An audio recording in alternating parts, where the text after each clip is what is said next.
জুলাই স্মৃতি জাদুঘর সকল গণতান্ত্রিক আন্দোলনের প্রতিচ্ছবি। প্রধানমন্ত্রী।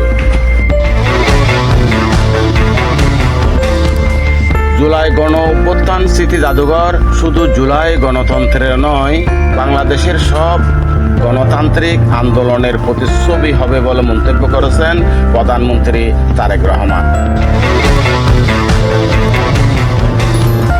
তিনি বলছেন, এই জাদুঘর ভবিষ্যৎ প্রজন্মের সামনে দেশের গণতান্ত্রিক আন্দোলন সংগ্রামে ইতিহাস তুলে ধরবে।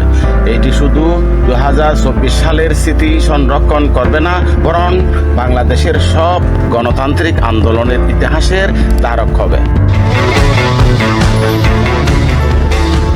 বুধবার সকালে রাজধানীর শেরেবাংলা নগরে অবস্থিত জুলাই গণ অভ্যুত্থান স্মৃতি জাদুঘরের আনুষ্ঠানিক উদ্বোধন শেষে জুলাই 36 শীর্ষক আলোচনা সভায় প্রধানমন্ত্রী এসব কথা বলেন।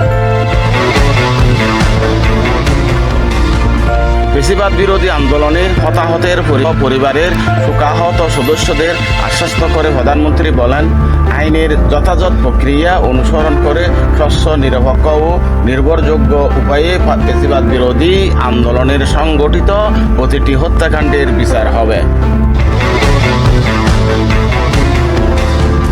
তিনি বলেন, বর্তমান সরকার মনে করে আইনের শাসন প্রতিষ্ঠা করার জন্য প্রতিটি অপরাধের বিচার হওয়া অত্যন্ত জরুরি। বিগত 17 বছর এবং জুলাই আন্দোলনে যে মানুষগুলো শহীদ হয়েছে এবং গুম খুনের শিকার হয়েছে, তাদের নামে নিজেদের এলাকায় যে কোনো একটি প্রতিষ্ঠানের নামকরণের সিদ্ধান্তও গ্রহণ করেছে সরকার। প্রধানমন্ত্রী বলেন, দেশের গণতন্ত্রকামী জনগণের আশা করে এবং জাদুঘর কোনো একটি দল, গোষ্ঠী বা ব্যক্তি একক রাজনৈতিক বাস্য প্রতিষ্ঠার স্থান হবে না।